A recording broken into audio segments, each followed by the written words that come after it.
तरह धड़ी दे रहे हैं? 700 रुपये धड़ी। किस तरह धड़ी दे रहे हैं भाई? 300 रुपये। किस तरह धड़ी दे रहे हैं भाई? 300 रुपये धड़ी। टमाटर की मंडी है जी, 300 रुपये धड़ी है। किस तरह धड़ी दे रहे हैं भाई? नॉर्मल टमाटर है 350। 350। अच्छा वाला जो है ना 400। 400 रुपये है।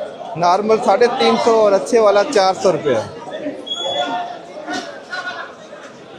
चलें जी, ये टमाटर की मंडी है। देखें किस तरह धड़ी दे रहे हैं भाई? 150। ये 150 रुपये की धड़ी है। और अच्छे वाला? अच्छे वाला 400। ये वाला पेटी वाला किस तरह दे रहे हैं? ये 450।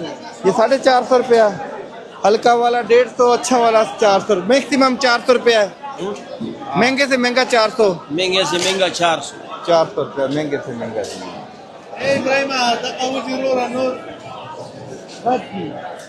किस तरह धड़ी दे रहे हैं भाई?